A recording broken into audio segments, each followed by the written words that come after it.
Bien, muy buenas tardes. Le quiero dar la más cordial bienvenida a esta tercera sesión del segundo ciclo de charlas sobre una salud y medicina veterinaria que organiza la Escuela de Medicina Veterinaria de la Universidad Santo Tomás.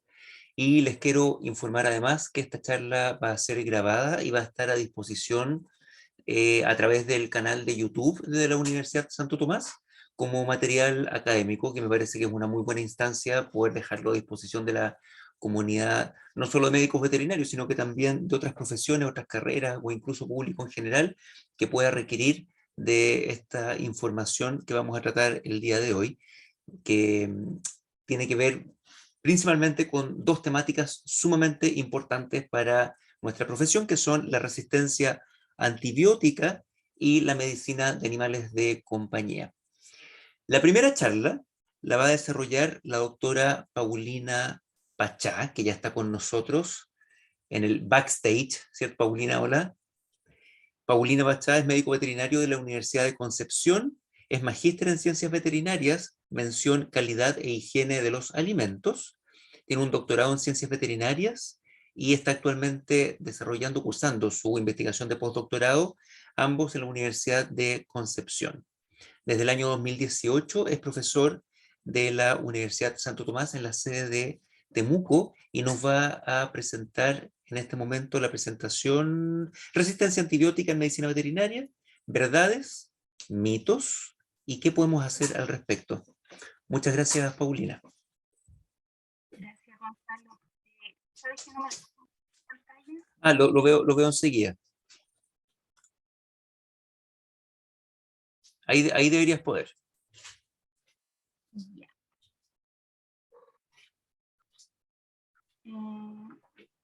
¿Me pueden corroborar que se vea?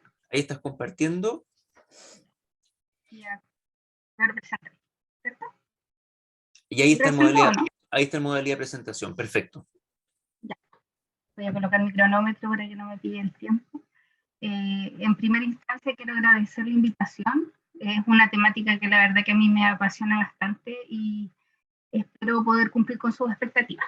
Ya, la presentación a continuación tiene un desarrollo que diseñé de la siguiente manera.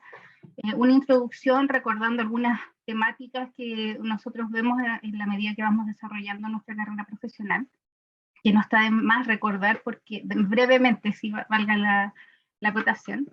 Vamos a hablar un poco sobre la legislación actual que existe de la resistencia antimicrobiana en Chile, en miras de la medicina veterinaria, algunos reportes de investigación de resistencia antimicrobiana en Chile desde la perspectiva médico-veterinaria nuevamente, planteándonos qué podemos hacer al respecto de nuestra área y algunos mensajes para recordar. Esto lo quiero mover así para que se pueda ver un poquito la pantalla. Para comenzar, ¿qué son los antimicrobianos? Si bien los antimicrobianos tienen una temática amplia porque en particular corresponden a todos aquellos partículas que inhiben el crecimiento de algún organismo o microorganismo en esta perspectiva, nosotros nos vamos a centrar en los antibióticos. Los antimicrobianos, como lo comenté, son medicamentos que se utilizan para prevenir y principalmente tratar infecciones en seres humanos, animales y plantas también. Esto es de acuerdo a la declaración de la OMS. Y recordando un poco sobre la acción de los antibacterianos, tenemos que recordar un poquito, levemente, por aquellas sesiones de sufrimiento, quizás para alguno o para otro más apasionados como en mi caso, sobre la forma y la composición de las bacterias. Las bacterias a grandes rasgos tienen diferencias estructurales. Y estas diferencias estructurales a su vez van a significar o pueden significar una diferencia en los tratamientos antibióticos. Por lo tanto, no están de más recordar, por ejemplo, que las gram negativas, tales como los típicos ejemplos como la Escherichia coli y Salmonella, diferentes serotipos, son bacterias gram negativas, por lo tanto, en su composición de pared celular son diferentes a una que sea gram positiva, porque dentro de su pared exterior tiene el lipopolisacárido y eso a su vez también va a significar toda una diferencia en la manifestación de la infección, ¿ya?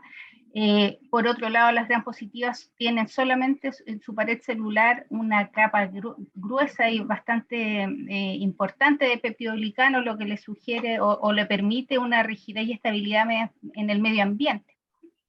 Y desde esa perspectiva es como se han ido desarrollando, desde esas diferencias, entre comillas, y algunas similitudes, se han ido formulando o descubriendo principalmente algunos antibióticos. Los antibióticos principalmente causan su efecto de muerte en las bacterias, principalmente en la inhibición, por ejemplo, un grupo importante como los betalactámicos, inhibición de la pared bacteriana, y frente a esto hay algunos que tienen mayor afinidad por unas gram negativas, otros gram positivas.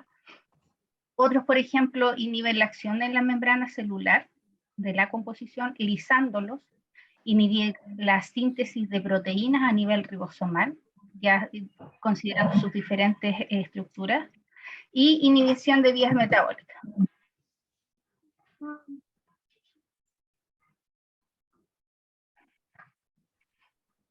Este es un mapa resumen, ¿cierto? Cuando en farmacología revisó dentro de sus años los diferentes grupos de antibióticos, por ejemplo, encontramos los betalactámicos, que en esa característica inhibían la síntesis de la pared celular, o de la pared celular bacteriana, ¿cierto?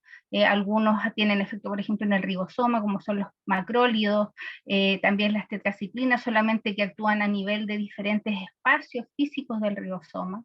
Otros, por ejemplo, van a inhibir a nivel de la síntesis de ARN mensajero, etc. Es así como los antimicrobianos, pensando en sus diferentes rutas, actúan inhibiendo el crecimiento de estos microorganismos. A este respecto, tengo que andar moviendo esta barra, no sé cómo. A este respecto, quisiera comentarles que la resistencia antibiótica es un mecanismo que poseen y finalmente desarrollan los microorganismos, en este caso las bacterias, para anular o evitar el efecto del antibiótico, ¿ya? Y este proceso es importante resaltar que es un fenómeno natural. Este fenómeno sucede desde que la Tierra es tierra, ¿cierto? En esta lucha, entre comillas, entre microorganismos, sea bacterianos, con otros. Por ejemplo, Alexander Fleming, cuando descubrió a través del accidente en el cual dejó su placa con cultivo de bacterias estafilocócicas, ¿cierto? Y quedó, entre comillas, un poco descubierta, y así pudo descubrir que el efecto del hongo, que es en este caso el penicillium, tuvo un efecto inhibidor en el crecimiento de estas bacterias. Esto que sucedió por accidentes sucede y ha sucedido en la naturaleza desde que la Tierra es tierra, ¿ya? Sin embargo, a raíz de la generación de antibióticos en el uso de tratamiento, ya sea humano, animal o otro, como lo vimos al inicio como plantas, esto implica una mayor presión de selección bacteriana por aquellas bacterias que puedan tener mecanismos de resistencia. ¿Cómo sucede esto? Por ejemplo, tenemos una comunidad bacteriana que en esta imagen la vemos, ¿cierto? Imaginémonos que todas estas bacterias son unos bacilos, por ejemplo, una coli, ¿ya? Y vemos que de toda esta comunidad bacteriana de azul, tenemos una que tiene una característica que es roja. Imaginemos que esa característica roja puede ser que esa bacteria, precisamente, pese a que es de la misma especie, igual es una coli, tiene un gen que le permita resistir a un tratamiento antibiótico. Es así como cuando esta población o esta comunidad bacteriana es desafiada, ya sea en el ambiente, por ejemplo, por el penicilino, ¿cierto? O por un tratamiento antibiótico, en este caso, en la comunidad bacteriana inicial, todas aquellas bacterias azules o celestes, de acuerdo a cómo lo puedan observar ustedes desde su pantalla, van a morir. Van a empezar a morir porque son sensibles a ese tratamiento antibiótico o a ese efecto de la molécula antibiótica. Y esto va a significar que aquella bacteria que es capaz de tener dentro de su material genético, veámosles como una de las principales causas de resistencia antibiótica que preocupa hoy en día, va a persistir, pese a que está en contacto directo con el antibiótico. Y de esta manera, esta bacteria va a empezar a multiplicarse y va a poder reformular o repoblar ese espacio físico, ya sea un animal, un lugar, un ambiente, etcétera, la microbiota humana, etcétera, pueda de esta manera crecer una población y dar paso a una nueva población que principalmente va a tener dentro de su genética resistencia antimicrobiana, ¿ya?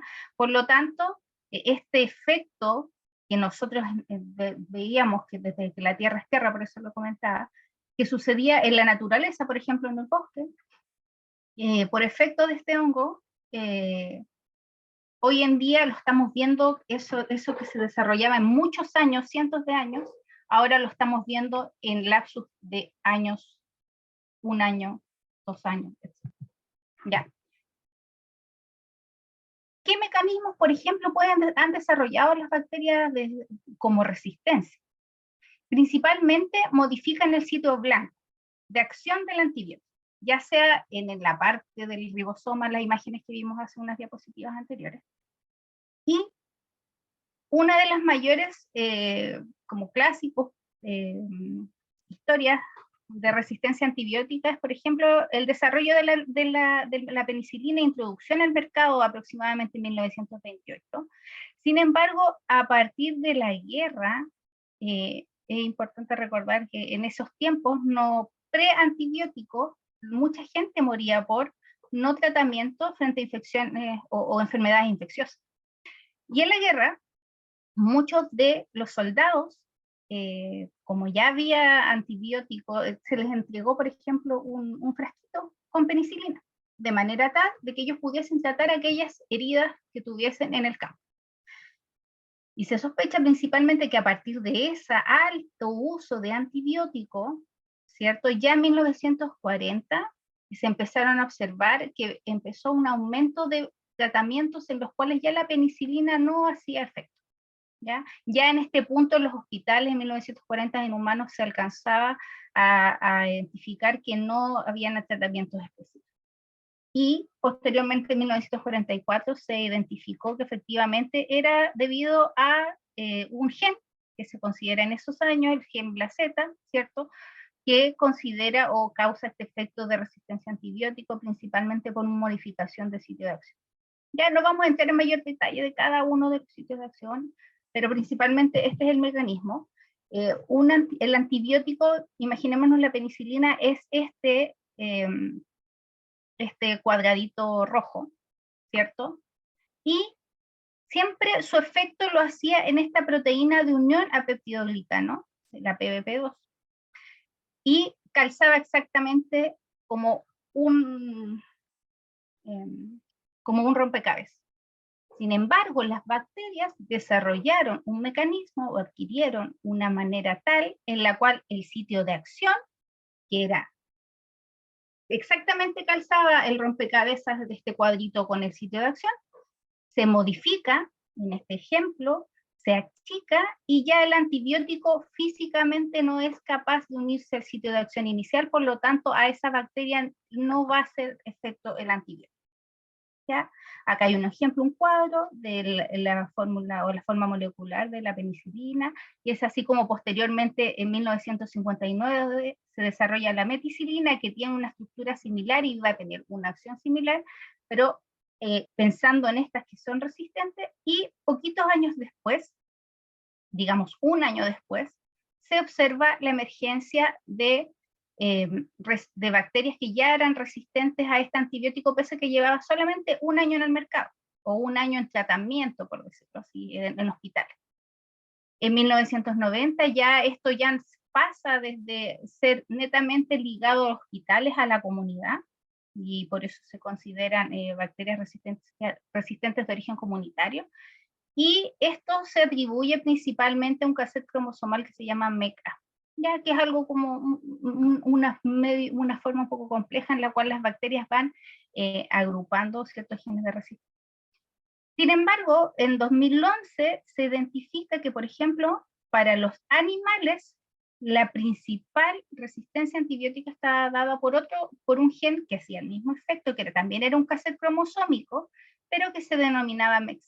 En un inicio este solamente fue identificado en Dinamarca, sin embargo ya el 2016 se identificó en Australia y el 2020 en Brasil, por lo tanto de a poco ha ido avanzando, repoblando diferentes sitios en el ámbito animal.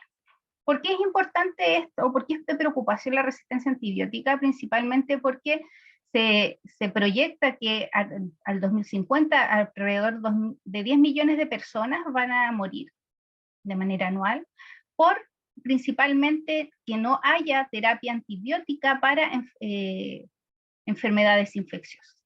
¿Ya? Y es por eso que a raíz de esto surge un plan de acción mundial a partir de la Organización Mundial de la Salud, y esto cabe destacar que son proyecciones pre-COVID. ¿Ya?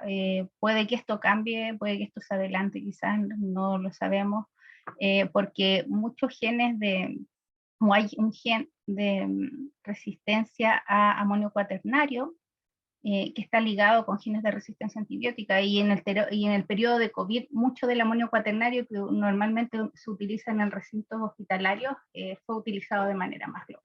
¿Ya? Así es que esto puede que se actualice en algunos años más. ¿Por qué es preocupante? Porque ya en 2019, solo 6 antibióticos se consideraban innovadores dentro de los que se estaban estudiando, y a la fecha todavía no hay antibióticos nuevos para bacterias bacilares gram negativas. ¿Ya? En la OMS a su vez tiene una prioridad, tres tipos de prioridad en la lista de patógenos de emergencia, considerando crítica, elevada y media. Y en este contexto, dentro de estos microorganismos que tienen una resistencia importante, por ejemplo, enterobacterias, resistencia a carbapenémicos, productoras de beta-lactamasas de efecto extendido, son consideradas de mucha importancia, esto pensando en el ámbito humano. Sin embargo, esto no lo podemos desligar del todo, porque muchos de estos microorganismos, no lo podemos desligar del todo del ámbito médico veterinario, porque muchos de estos microorganismos nosotros los podemos encontrar, ya sea como parte de la microbiota, y acá me voy a adelantar a esta diapositiva, como parte de la microbiota de algunos animales, como también agentes infecciosos en animales, pero también en humanos. ¿Ya? Por lo tanto, son microorganismos que son de importancia y que deberíamos nosotros mirar desde la perspectiva desde una salud. ¿Por qué desde una salud? Porque recordando que una salud tiene, considera y resume que la salud humana y la salud animal son interdependientes y además están relacionadas con los ecosistemas existentes. Este ligando entre ambos y esta interacción día a día puede a su vez tener una modificación y transferencia también de bacterias tanto sensibles como resistentes entre los diferentes grupos. Y ojo que ahí yo recalco, lo dejo en rojito, ojo con los estudios, porque muchos de estos estudios a veces vinculan, como por ejemplo el animal, o el sistema productivo como gran causal de resistencia a antibiótico humano. Sin embargo, a veces, y me ha pasado mucho, cuando vemos más allá la lectura de la metodología, no son estudios epidemiológicos. ¿Ya? Así que eso es importante. Ahora, no podemos desligar que existe una clonalidad entre bacterias presentes en animales, humanos y ambiente. El cómo se transmite uno del otro aún está en la perspectiva de esto. ¿Qué sabemos del momento, de este momento en Chile? En Chile, a partir del 2017-2018, ya se incorporó el Plan Nacional contra Resistencia a Antimicrobianos. Entró en una segunda etapa que contempla desde el año 2021 a 2025, en el cual, dentro de sus diferentes aristas, considera el vincular de mayor manera activa el rol y el vínculo animal. ¿Ya? Muchos de estos planes contra resistencia que está dado por el MinSal, ¿cierto? Y ligado a la Organización Mundial de la Salud, está vinculado a la vigilancia activa de cepas de resistencia antibiótica en hospitales y clínicas de origen humano. Sin embargo, en animales, si bien está declarado dentro de los 5 principales ítems o ejes de este plan nacional, principalmente el cuarto y el quinto están, o podemos nosotros quizás apoyar. Por ejemplo, en el cuarto, que indica monitoreo y control de uso de antimicrobianos en las personas y animales y la agricultura, Esto es importante destacar que hoy en día la monitorización de antibióticos está reglamentada por valga la redundancia, el reglamento sanitario de los alimentos, por ejemplo, en leche está prohibido su uso. Sin embargo, aún no hay una vigilancia activa de bacterias que puedan ser resistentes. Y el quinto punto que es importante y me gustaría incentivar en esta charla es la potenciación de investigación básica y operativa respecto a la resistencia antimicrobiana. Ya dentro de las acciones en lo legislativo, hoy en día, este año, el Servicio Agrícola y Ganadero en febrero divulgó, y ya desde el 1 de marzo empezó a regir la resolución 1012 del 2022, en el cual se prohíbe el registro, en el fondo venta, tenencia y uso de 17 tipos de antibióticos que antes tenían la posibilidad de ser utilizados en medicina veterinaria, hoy no, en miras de qué, de empezar a disminuir la presión selectiva de bacterias que puedan contribuir al eje de resistencia antimicrobiana. ¿Qué antecedentes tenemos en medicina veterinaria en Chile?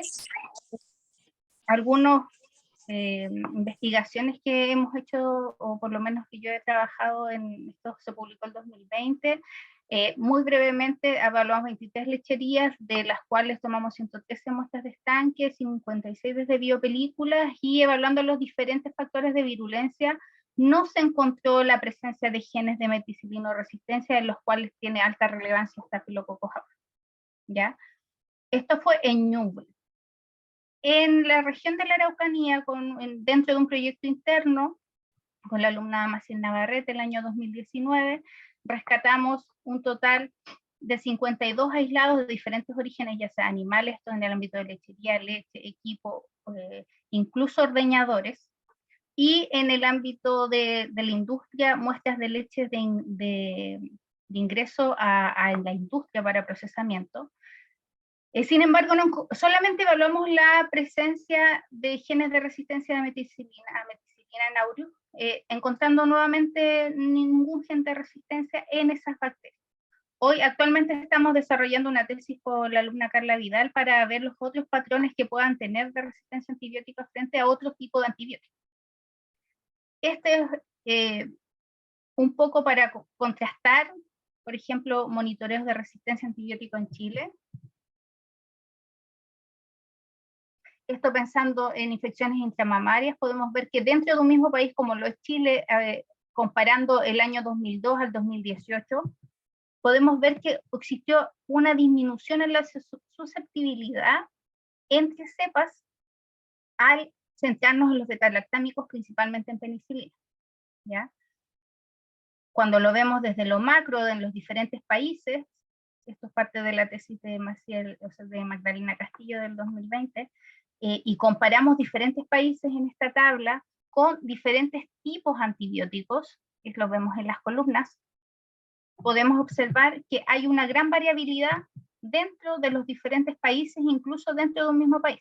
Por ejemplo, variaciones en Etiopía, en la cual vemos que hay un 91,7% de resistencia a penicilina, versus Tennessee, que es 6,3%, o Chile, que en el último reporte de Muñoz fue de 8,7%, pensando en penicilina. Ahora eso fue respecto a leche de animal. Ahora pensando en leche de estanque. En leche de estanque también se ve una variación muy importante dentro de países, por lo tanto es importante conocer la realidad nacional, ya para poder tomar perspectivas de decisión más a futuro. ¿Qué sabemos en otras áreas? Por ejemplo, el año 2020, Benavides reportó, esto es 2021, disculpen, reportó dentro de un estudio de fecas de diferentes animales, incluido ganado, perros, animales en vida silvestre, buscando principalmente coli productora de beta-lactamasa de espectro extendido, que es importante en medicina humana, encontrando en perros un 24% de las colis positivas a estos genes. Esto tiene una significancia importante desde la perspectiva de una salud y debemos tenerlo presente a la toma de decisiones a futuro. También se encontró que al hacer una comparación entre los resultados entre perros, ganado y animales en vida silvestre, la presencia acá en perros. En perros fue significativamente mayor con respecto a animales en vida silvestre. También se encontró que dentro de los mismos predios, a colis productoras de beta-lactamasa extendida presentes en los perros, también fueron encontrados en los perros y en los animales de vida de bovinos, ¿ya? Y en este caso también incluso un roedor compartía también con una vaca un mismo aislado, por lo tanto nos cabe la pregunta, ¿qué pasa ahí? ¿Cómo existe esta interacción y cómo se van transmitiendo estas diferentes bacterias con resistencia antimicrobiana? Otros reportes, Campylobacter jejuni, biotipos en perros en Valdivia, 30,55% de los perros positivos, pero considerando el global de las muestras, 5% presentó resistencia antibiótica, principalmente considerando ampicilina y ciprofloxacino. 2 minutitos más y voy a hacerlo y termino. De hecho, yo creo que 3. Otros casos reportados, por ejemplo... No te apures, Paulina, está perfecto. ¿Segura? Sí, ¿Seguro? sí. Es que estaba como que puse el cronómetro y voy en 24, entonces dije, Gonzalo. No te apures. Ya. Respecto a algunos otros reportes presentes en otro tipo de especies, que hoy en día el mito de animales exóticos como médicos veterinarios, más aún que trabajan en el área clínica, nota un crecimiento de esta población. Ojo con eso, porque también, pese a que no es tan alto el reporte, también reporta que existe la presencia de bacterias con resistencia, por ejemplo, en este caso, la tetraciclina, ¿cierto?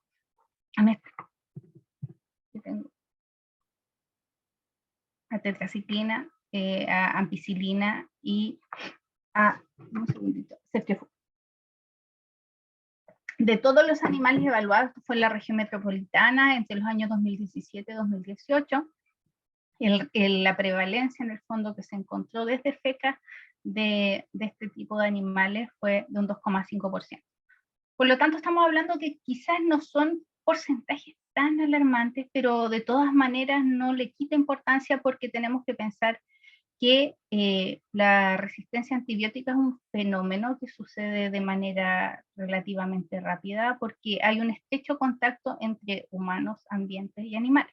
¿Ya? Por lo tanto, pese a que esto sea una vigilancia o un reporte de algún tipo de animal, no podemos desligarlo porque no vivimos como comunidad, como unidades dependientes.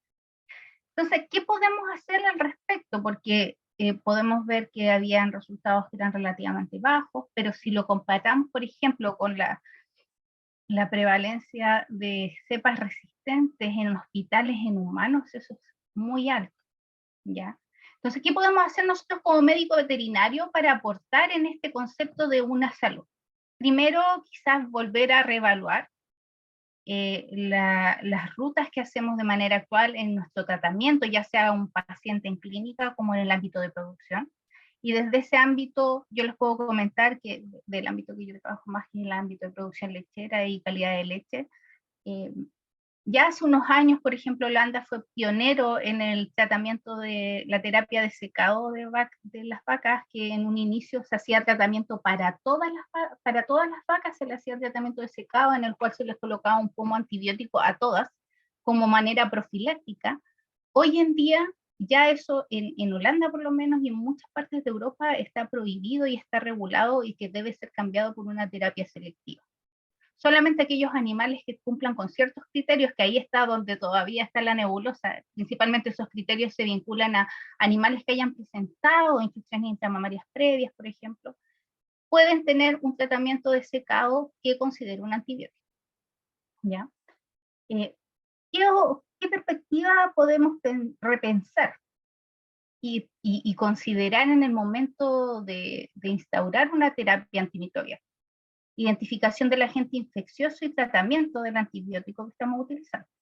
Sabemos que quizás no es tan rutinario en el ámbito médico veterinario hoy en día el uso de una identificación de aislado de bacterianos, sino que normalmente son tratamientos que uno instaura frente a la observación de un cuadro.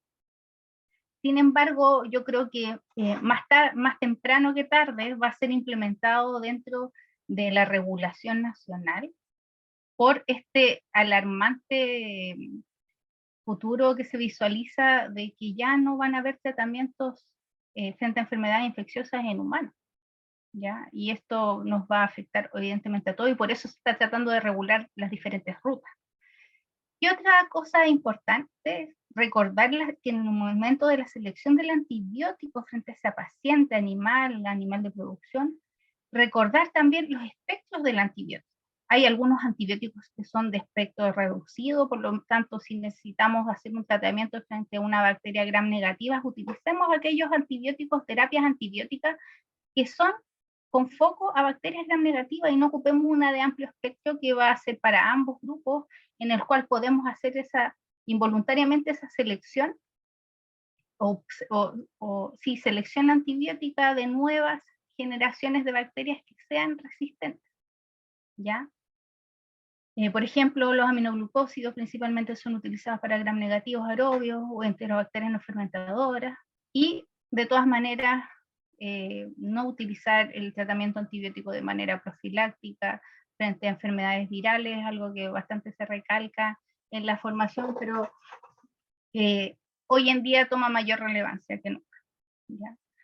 Y recordar frente a la recomendación del antibiótico que uno utilice, la farmacocinética farmacodinámica del fármaco, valga la redundancia, porque no es lo mismo un tratamiento antibiótico oral, un tratamiento antibiótico tópico, un tratamiento antibiótico que sea inyectado de manera intramuscular, pensando en el origen infeccioso de nuestro caso. Por ejemplo, frente a abscesos, hay un proceso, una capsulación de un proceso infeccioso, por lo tanto siempre tiene que ir acompañado de una eliminación de la membrana piógena, ¿cierto? Para que haya un efecto y en el fondo ese antibiótico pueda difundir al órgano blanco que nosotros deseamos.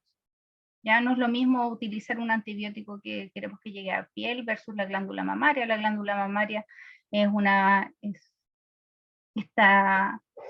entre comillas, como más hermética, por eso nosotros utilizamos pomos dentro de los tratamientos que afectan la glándula mamaria, por lo tanto la vía intramuscular, el medicamento se fragmenta al interior del animal y no tiene buena difusión a los tejidos. Y eso que también el pH es importante porque los antibióticos tienden a difundir de acuerdo al pH que corresponde, entonces, y cuando hay procesos infecciosos los pH cambian de los tejidos. ¿Qué nos indica la Organización Mundial de la Salud, por ejemplo? ¿Qué podemos hacer al respecto? O sea, ya estas son directrices que tienden a estar ya marcadas dentro de este trabajo, que los antibióticos administrados en animales, incluyendo animales para la producción de alimentos, ojo con eso, y animales de compañía, solo se utilizan para controlar o tratar enfermedades infecciosas bajo supervisión veterinaria. Por lo tanto, acá también hay un realce de nuestro rol como médicos veterinarios en recalcar la importancia al paciente o al caballero del predio, al lechero, etcétera, de que la relevancia de utilizar los antibióticos en una dosis adecuada y en un tiempo adecuado. No es lo mismo dar un antibiótico, si dice cada 12 horas, que darlo cada 14 horas, 16 horas, porque el efecto de la concentración mínima inhibitoria cambia, o la concentración en el fondo de ese antibiótico en sangre va a ir bajando, ¿ya? Y por lo tanto van a tener una subdosificación de ese antibiótico frente a una población bacteriana. Vacunen, ¿para qué? Para evitar procesos infecciosos, prevenirlo y así a su vez por efecto secundario disminuir el uso de antibióticos. Promueva las buenas prácticas en todas las etapas de producción y elaboración de alimentos de origen animal y vegetal, ¿cierto? Por ejemplo, yo les puedo hablar desde la parte de la rutina de ordeño. Es importante seguir toda la higiene correcta, tanto de equipo de ordeño como rutina de ordeño, para que la leche que se recopila en esa leche de estanque, en ese predio, sea menos cargada de unidades formadoras de colonias, que dentro de las 5.000, 20.000 que puede tolerar los pagos por calidad, ¿cierto? Una de esas no tenga resistencia a antibióticos, o sea, por probabilidad promovamos las buenas prácticas, ¿ya?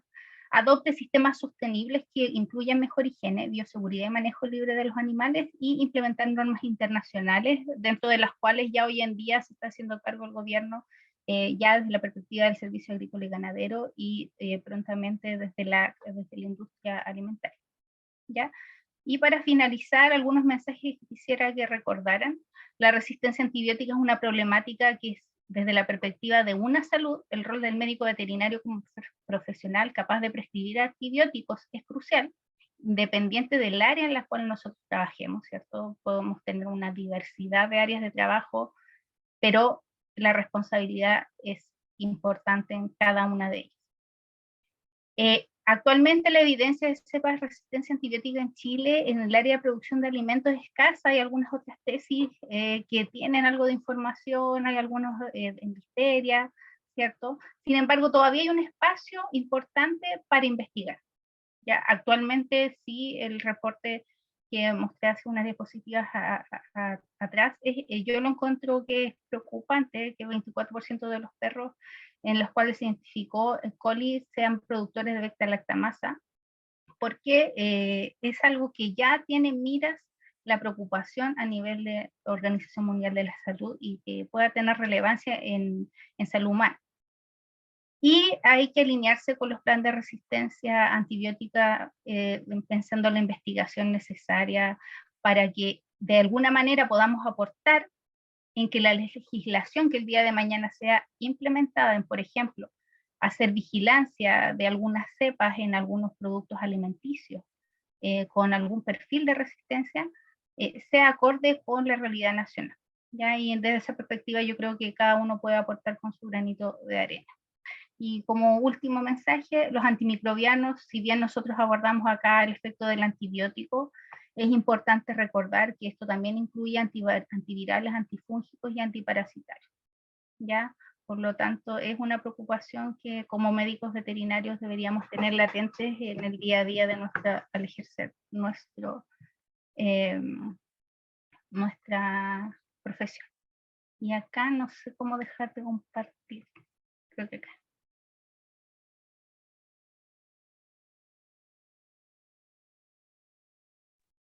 Ahí, yo te dejé de compartir. Lo siento. Fue No soy muy excelente. en Zoom. Excelente, Paulina. Muchas gracias por tu presentación. Yo creo que independientemente del área en la que uno se desempeñe profesionalmente, siempre es fundamental y necesario y es en realidad una obligación del médico veterinario estar al día e informado con respecto a lo que está ocurriendo en esta materia. Así que de verdad te agradezco tu presentación.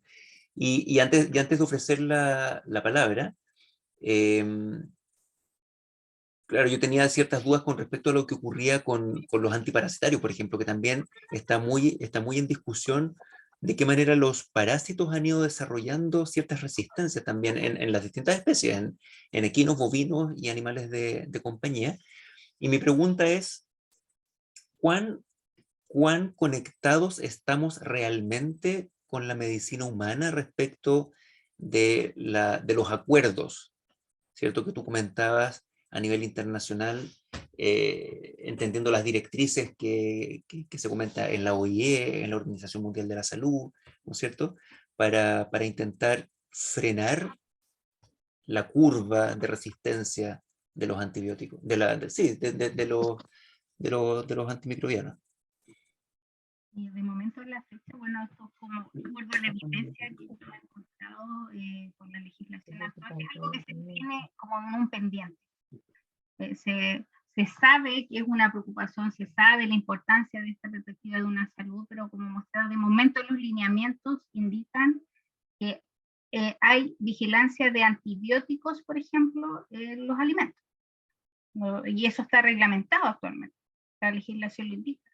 Pero no hay una vigilancia activa como lo hay desde la perspectiva, por ejemplo, en el MinSal, ellos tienen sus planes actuales, bueno, y tienen muchos años trabajando en la vigilancia de cepas con multiresistencia, tienen más tecnología asociada. Yo recuerdo que en mi tesis doctoral yo estaba evaluando, ¿se acuerdan que le mostré que 0 genes de resistencia antibiótica, MEC-A, MEC-C, y paralelamente había colegas, o no, bueno, no eran colegas, pero trabajaban en el laboratorio de investigación de la Universidad de Concepción al día.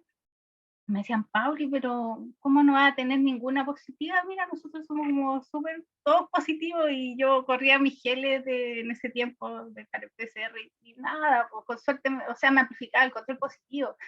Y ahí yo me di cuenta que realmente hay una preocupación, pero de momento todavía hay un abismo que se está estrechando. Se está estrechando por los diferentes esfuerzos, pero de momento es eso, es un esfuerzo. Mientras no haya una legislación que haga una vigilancia, y implique una vigilancia ya sea a nivel de alimentos, que es entre comillas como lo más directo y lo más rápido de conexión al humano, o vigilancia en animales, en mascotas, ya, y no tan solo en antibióticos, sino también antiparasitarios. Yo recuerdo en mis años en que era alumna, mi profesor nos decía, chicos, ustedes tienen que alternar los antiparasitarios, no pueden utilizar siempre los mismos, porque de esa manera sucede lo mismo que ustedes veían en el efecto de las bacterias, sucede en los antiparasitarios, que se van volviendo resistentes y al final se vuelven obsoletos. Pero hay que tomarnos de la mano, yo creo, de manera romántica, con la medicina humana, pero el que tiene que poner el anillo ahí es el gobierno, y de alguna manera lo está haciendo, o sea, ya está comprometido en este plan entre el 2021 y 2025. Por lo menos algo se reportó en ese el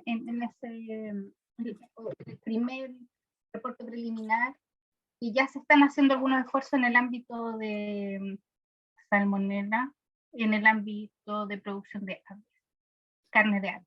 Mira, el doctor Horacio Pavés dice, cada vez hay menos antibióticos disponibles para el uso veterinario, y pregunta si es que aún quedan cefalosporinas autorizadas para el uso en animales de producción. De acuerdo al Servicio Agrícola y Ganadero, solamente de primera y segunda generación, porque ya de tercera hacia arriba ya no se pueden utilizar por lo que se promulgó a partir del 1 de marzo.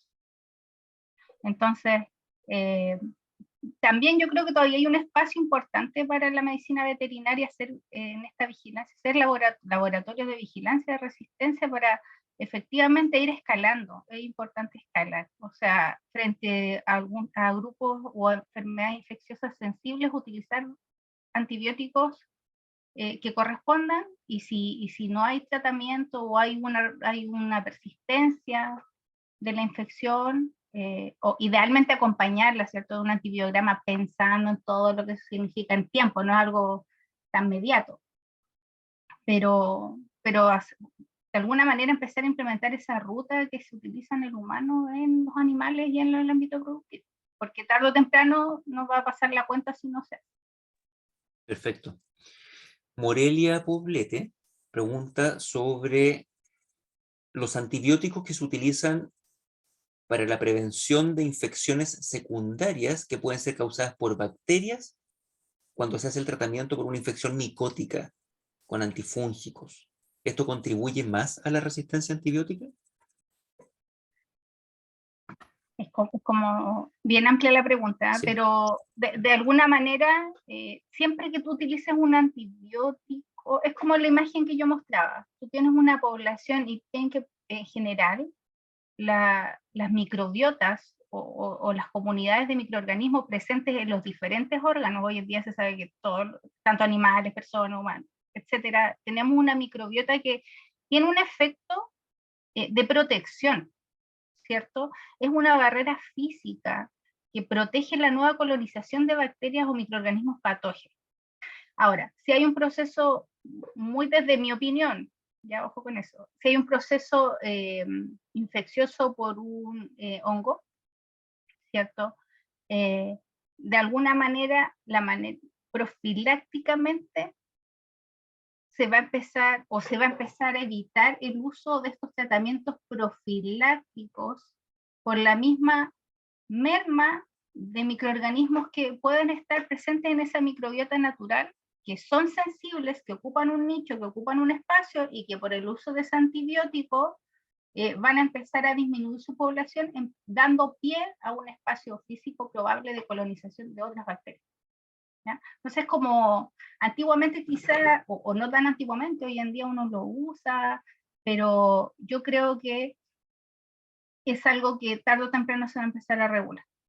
Y ya se ve dentro de los lineamientos utilizar antibióticos cuando haya un proceso infeccioso bacteriano. Eso. Perfecto, muchas gracias. Antes de consultar si hay más preguntas, el doctor Rafael Galvez se habrá podido conectar.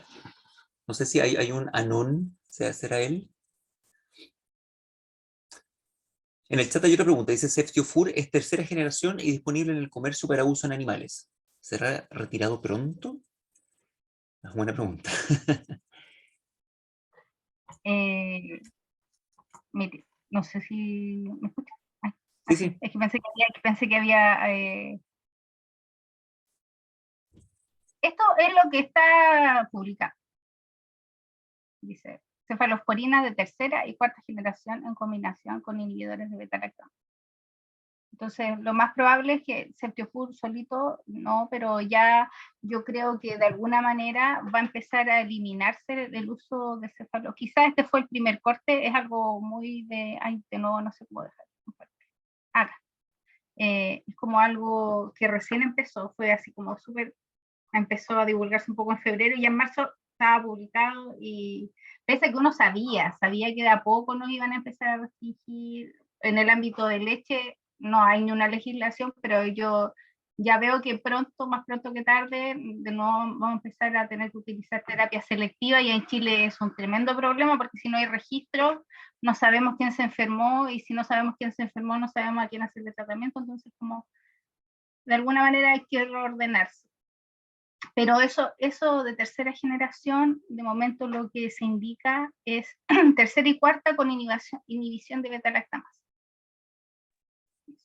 Oye, Paulina, y pensando un poco en la serie de proyecciones que se realizan a nivel mundial, ¿no es cierto? Porque está todo el mundo en realidad en paralelo generando investigación. ¿Cómo se proyecta el panorama, quizás poniéndonos en la vereda más alarmista, ¿cierto? ¿Qué debiese ocurrir si no se toman las medidas necesarias, desde el punto de vista sanitario me refiero? Si no se toman las medidas necesarias, así como están planteadas al día de hoy, de aquí a 20 años o 30 años, ¿vamos O a sea, ser conquistados por las bacterias? hoy en día, Gonzalo, se reporta que, o sea, ya hay casos en humanos de infecciones que solamente queda como tratamiento alternativo colistina, que es como el último recurso utilizado en humanos. Es decir, si es que eso ya no funciona, no hay más. Y eso no es algo de 20 a 30 años, es hoy, es ayer, ya pasó. Y se han identificado algunas bacterias con genes de resistencia a colistin, que como les digo, el colistin es el colistin nosotros no lo utilizamos en medicina veterinaria, pero sí es como considerado uno de los últimos recursos en medicina humana, y ya cuando no se tiene eso, como que ya no hay. Entonces, por eso es tan alarmante, porque hoy en día ya hay casos a nivel mundial, no tantos, pero ya se empezó a observar de que hay casos humanos en los cuales ya no hay más tratamiento antibiótico. O sea, una bacteria puede presentar multiresistencia, porque creo que lo borré, lo tenía, pero lo borré. Las bacterias principalmente transmiten sus genes de resistencia antibiótica por transmisión horizontal. Una de las principales por conjugación, y se hace a través de plásmido, es decir, una bacteria que no tenía una resistencia, que tenía una resistencia, se lo puede pasar a una no resistente que comparta el nicho, que comparta el intestino, no sé, la piel, etc. O proceso infeccioso, y así, incluso eso puede suceder entre especies diferentes. Hay genes que, por ejemplo, este gen de cromosómico, se piensa que el epidermidis se lo transmitió al aureus, y el aureus, como es más causante de infecciones asociadas a tejidos blandos, podía ser como el causante. Entonces, como no es algo tan lejano, lamentablemente. Lo que pasa es que en medicina veterinaria, como no lo investigamos mucho, o no está esta concepción de lo alarmante que es la realidad médica hoy en día, quizás no se impregna de ponerme la camiseta y realmente decir, en los antibióticos, usarlos por usarlos, no, y no tanto o sea, más pensando en este concepto de una salud, apuntando a la salud humana, porque estas proyecciones de 2050, y ahora que lo dije súper rápido, del 2050 están consideradas pre-COVID. El COVID, de alguna manera se implementaron medidas, como por ejemplo el uso de amonio cuaternario, que normalmente se utilizaba solamente en lugares con alta carga orgánica y mayor riesgo de infeccioso, como hospitales. Se empezó a utilizar como en la ciudad, etc. Y hay reportes de genes de resistencia a amonio cuaternario vinculados en las mismas zonas genéticas de genes de resistencia antibiótica. O sea que sí, bueno, probablemente murieron algunas bacterias murieron en ese efecto de amonio cuaternario, y aquellas que resistieron pueden estar vinculadas a genes de resistencia. Entonces es algo como que tenemos un poquito los ojos vendados, porque no estamos ahí dentro un poco de que todavía no sabemos qué va a pasar. Puede que eso incluso se adelante ese catastrófico crónica de una muerte anunciada casi. Porque 10 millones, o sea, la proyección dice que va a morir más gente por enfermedades infecciosas no tratadas porque no va a haber antibióticos, que la suma de personas de muertes por diabetes y cáncer. Así de alarmante es Es la bien realidad. dramático en realidad. Claro, en realidad sí, hay que ponerse en la vereda alarmista y tomar medidas reales en el fondo, ¿cierto? Sí, interesantísimo.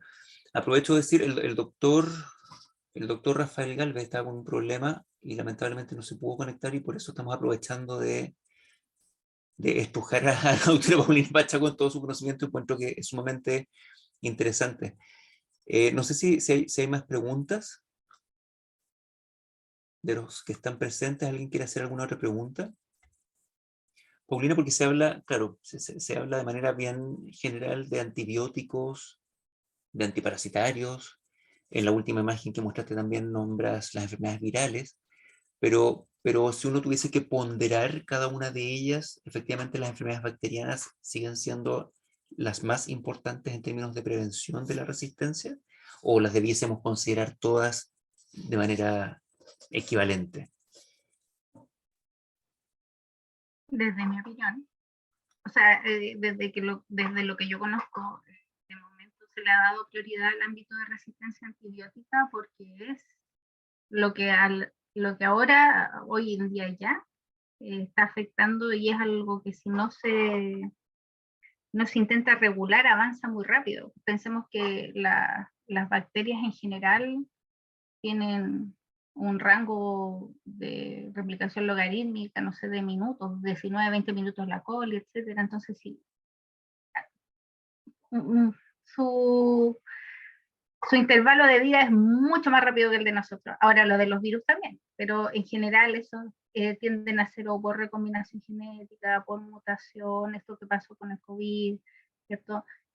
Ahora tampoco tenemos tantas terapias antivirales, o sea, no nos podemos preocupar mucho todavía porque no tenemos tampoco tanta alternativa, y en el ámbito fúngico tampoco son tantas las alternativas, un poco en eso. Tampoco son tantas. Lo que pasa es que hoy en día la mayor parte de lo que se reporta y lo que más alarmista está es la realidad en el ámbito bacteriano. Eso. Perfecto. ¿Alguien quisiera hacer alguna otra pregunta o comentario?